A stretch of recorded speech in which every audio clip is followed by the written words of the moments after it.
अगर हम मूवीज की बात करें, ओटीटी प्लेटफॉर्म्स की बात करें, तो अगर दोनों के कंपेयर में आजकल की जो मूवीज आती है जिसमें सेंसर बोर्ड ऑलरेडी लगे हुए हैं, उसके कंटेंट की बात करें और ओटीटी प्लेटफॉर्म के कंटेंट की बात करें, तो सबसे ज्यादा तो कंटेंट इस लोगों ने प्रेस वार्ता रखी है कि मुद्दों को लेकर आज आप लोगों ने अखिल भारतीय ग्राहक पंचायत ये ग्राहकों के हित संरक्षण के लिए काम करता है। हम चाहते हैं कि ये जानकारी अधिकाधिक लोगों तक पहुंचे। यदि किसी को ग्राहक संबंधी कोई समस्या होती है तो वो ग्राहक पंचायत के कार्यकर्ताओं के पास आ सकते हैं, मिल सकते हैं। ग्राहक पंचायत के कार्यकर्ता उनके साथ मिलकर उनको न्याय दिलाने के लिए प्रयास करेंगे। ये हम सभी ग्राहकों को आश्वस्त करना चाहते हैं। थोड़ा हम ग्राहकों को जागरूक करते हैं, ग्राहकों का प्रबोधन भी करते हैं, उनको सिखाते भी हैं। लेकिन अगर कोई ग्राहक अपनी लड़ाई स्वयं नहीं लड़ पाता है, वो अगर न्याय प्राप्त नहीं कर पाता है, तो न्याय प्राप्त करने के लिए हमारे कार्यकर्ता उनके साथ जाकर उनको न्याय दिलाने का प्रयास करते हैं। ये एक जानकारी सबके बीच में फैले, ये हमारा आज का मुख्य उद्देश्य है। आप किस किस तरह की सुविधाएं प्रोवाइड कर रहे हैं? ऐसे तो कंज्यूमर फॉर्म भी इसके लिए काम करती है, आप किस तरह का सुविधा देंगे? आप किस किस तरह के ग्राहकों का सबसे प्रमुख बात यह है कि ग्राहक को समस्या आने पर जिस सेवा प्रदाता से समस्या आ रही है, हम वो सेवा प्रदाता और ग्राहक इन दोनों के बीच में सबसे पहले समन्वयक बनाते हैं, दोनों से चर्चा करते हैं और मामले अगर वहीं हल हो जाएं तो ज़्यादा अच्छा हो जाता है। अगर मान लीजिए कि मामला न्यायालय में जाता है तो एक जीतता है, एक हारता है, एक को बुरा लगता है, एक को अच्छा लगता है। इसके बजाय अगर समन्वय हो जाए तो ज़्यादा अच्छा, ये हमारा पहला प्रयास होता है।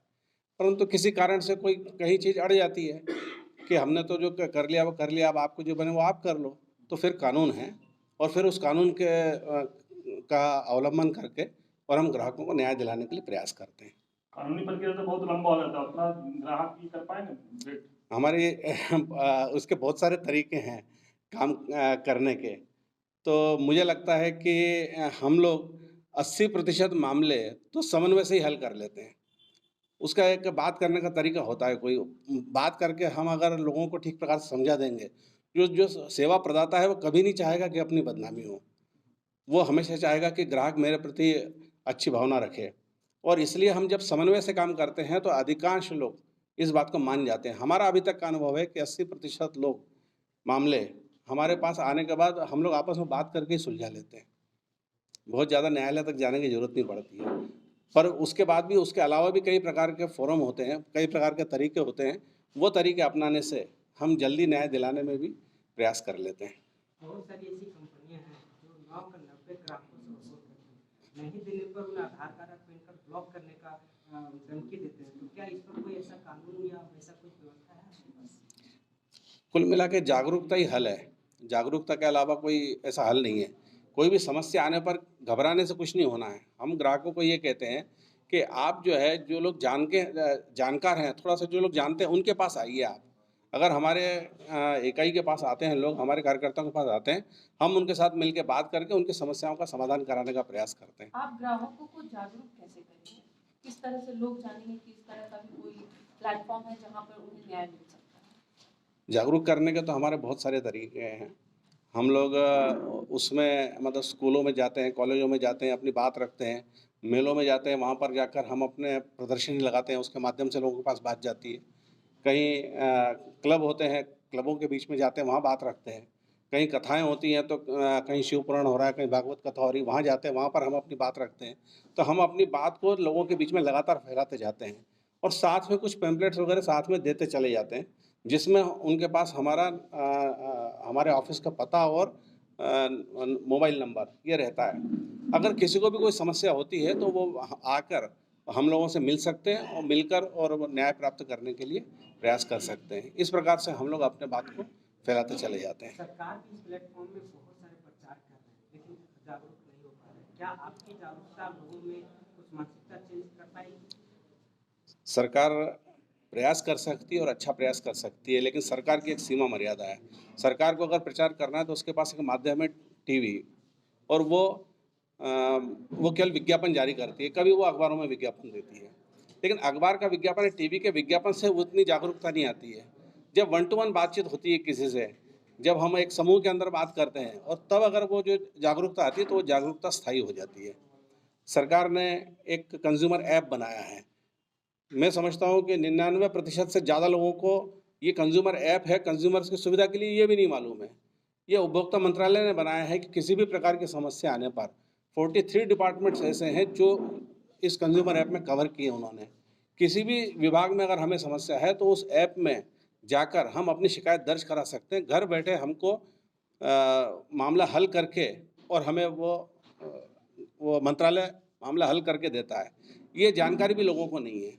लोगों को ये जानकारी भी नहीं है कि अगर हमें ऐप चलाना नहीं आता है, हम नेट्स और इससे फ्रेंडली नहीं है, तो हम लोग टोल फ्री नंबर है हमारे पास 1800444100 ये नंबर है, और इस नंबर पर हम सीधे फ़ोन लगा के और अपनी शिकायत दर्ज करा सकते हैं। सीधे मंत्रालय को शिकायत दर्ज होती है, ये भी ग्राहकों को नहीं मालूम है। तो हम ये चाहते हैं कि सरकार ने व्यवस्था भी बनाई है और किया है, लेकिन वो लोगों तक नहीं पहुंच पा रही है। तो हम चाहते हैं कि जो संगठन है, जो ग्राहकों के संगठन है, इनका ये काम है कि हम लोगों तक अधिक से अधिक लोगों तक पहुँचे, लोगों को हम इस विषय में अवेयर करें। और वो कई मामले तो खुद हल कर लेते हैं, लेकिन अगर कोई मामले हल नहीं कर पाते हैं और हमारे पास आते हैं तो हम भी उनको मदद करते हैं। इस प्रकार का हम न्याय चाहिए तो आपसे कांटेक्ट करेंगे, तो क्या आपके यहाँ से कोई शुल्क पे है या निःशुल्क? नहीं, हम निःशुल्क करते हैं, हम शुल्क नहीं लेते। सवाल है, अभी ऑनलाइन परचेजिंग का समय है, लोग ऑनलाइन से जुड़ चुके हैं, तो ऑनलाइन मार्केटिंग करते हैं। ऐसे में धोखाधड़ी अगर होती है तो उसमें आप कैसे उस पर करेंगे? वो जो नया कानून जो आया है उसमें ऑनलाइन मार्केटिंग को भी उन्होंने कवर किया हुआ है। उस कानून के तहत वह हम लोग न्याय दिला सकते हैं। लेकिन जैसे मान लो कि कोई सामान हमने बुलवाया, सामान अगर गलत आ गया तो हम लोग उस कंपनी के खिलाफ जो है उस कंपनी से बातचीत करते हैं। बातचीत करके मामला हल हो जाए तो ठीक है, नहीं होता है तो फिर हम ये कमीशन जो है, अभी तक जो फॉर्म कहलाते थे अब कमीशन कहला रहे हैं, वो उस कमीशन में जाकर हम मामला दर्ज कराते हैं और उससे फिर उनको दोबारा वस्तु मिल जाती है। बातचीत हम लोग भी करते हैं, हमारी बात नहीं सुनते, आपकी बात कैसे सुनेंगे? कुछ तो ऐसा होगा कि आपका कांटेक्ट होगा। थोड़ी कानून की भाषा हो, थोड़ा संपर्क हो, थोड़ा वो अगर समझते हो कि ये संगठन है, संगठन से लड़ना इतना सरल नहीं होता है, ये अगर वो उनको ध्यान में आ जाता है तो वो मामले को जल्दी हल कर देते हैं।